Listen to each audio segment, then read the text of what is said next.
So we're working on my 2014 Chevy Camaro, and the problem is eventually I have to replace the blend door, but this is just about the front seat right now. How to take the front seat out.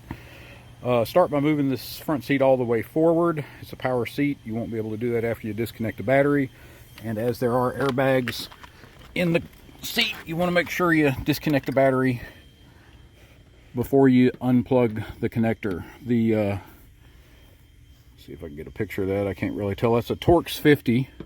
There's a Torx, a lot of people call it a star pattern. I've already broken these loose for time purposes. Just to get those loose, take them out. Another little tip here is the front seats dropped in with little indexing pins. A few months ago, I noticed when I moved around in my seat, I heard a little creaking noise. I took this apart, and that little indexing pin you see right there with the little white speck on it just dried out in the hole and just metal to metal contact. Every time I tried moving it, made a little popping noise. I pulled it out and put a little bit of grease on that. That took care of that. So anyway, move the seat forward as far as you can, slide that out. You'll run across the seat connector here. At first it looks kind of challenging, but it's really not that bad. Take a small screwdriver, and in this little slot right here, which I can't see and watch the phone at the same time, pull that all the way to the side, and that will cam out this connector, and it should just pull right out with ease. If you're having to fight it, you probably haven't moved that far out enough. Now the seat's disconnected, just take it out and get that out of your way. And by the way, this is the perfect opportunity to vacuum the carpet after you get the seat out of the way, because any Camaro owner knows you cannot get a vacuum cleaner in there. And there we go, the front seat's out. Ready to lay down and work under there and change that blend door, which is going to be a problem. But those are the tools needed to take the front seat out. Ratchet, a short or a long extension, either one, and a number 50 Torx driver bit, and a small screwdriver to take that multi-pin connector off the seat. Always put the bolts back in the holes they came out of. That way when it's time to come to put the seat back in, you won't be looking for them. Alright, well, this video is really about changing the blend door out underneath the dashboard, and that's what I'll get to next. Alright, so now that I've got down to where the blend door is, behind the plenum wall there, you can see the black line I've traced in there. That's my planned cut line. I'm planning on using a Dremel Multimax saw. I've seen several other people use different tools, rotary tools and stuff like that. I don't think you're going to have the control that you would with the Multimax, and the depth control especially, because there's a heater core and a air conditioner coil behind there that you want to be real careful not to get into. I've had to remove, I guess that's probably the body control module, I really don't know what that is, and another air duct. You can see where it was attached up there. It's going to be a pain to get back in, I'll tell you that.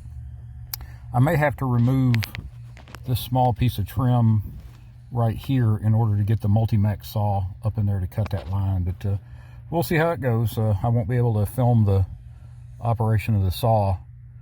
It's just not enough room under here. That brake pedal really is in the way. Alright, so this is the tool we're going to be using to cut the hole in the plastic to gain access to the blend door to replace it. This is the Dremel Multimax oscillating saw. That's basically how it works, to give real precise, nice clean lines. And so let's go cut a hole. Okay, there are the cuts. I don't know if it's completely through. I still have got to take those screws out. It may need a little bit of touch up, but the vast majority of it is cut loose. It only took me about I don't know, 10 or 15 minutes, and it's a nice clean straight cut. So I'm hoping just a little bit of silicone there, probably high temperature RTV silicone, will take care of that without having to do the big gloppy repairs that I've seen other people do, and won't need to Gorilla Tape or anything. And you know, even if it leaks just a little bit, I don't think it's a big deal, because it's a plenum, air is made to come out of it anyway. So anyway, we'll see what happens when I take those screws out and how hard that is to get out. Alright, so there is a picture of the piece of plastic removed.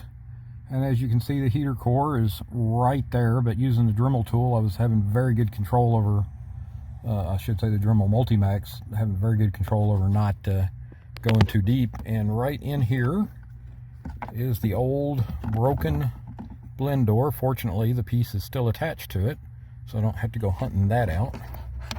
And one thing I would say, that when I got this cut loose with the Dremel tool, the Multimax, it was very difficult to pry out of there.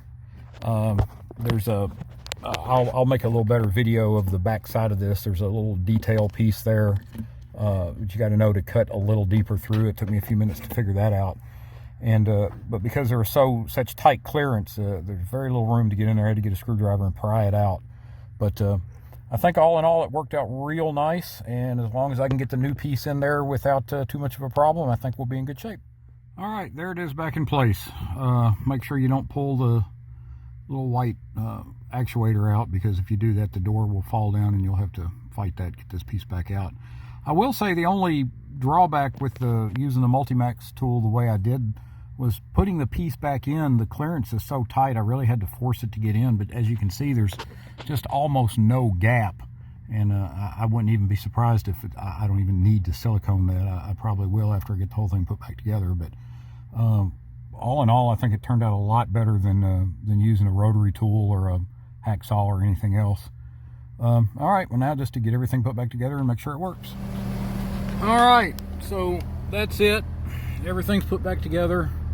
The air duct and the, like I say, I assume that was the body control module, but I really don't know for sure. A little bit of a pain to get all that back in there, the wires plugged in and everything, but it's all put back together and the air conditioner is running and it seems to be moving correctly. And so I think I'll call this one done, with the exception of putting a little silicone on there, and I'll see how, even if that even needs that. But it's running and the air conditioner is on max, and I get nice cool air. So yay.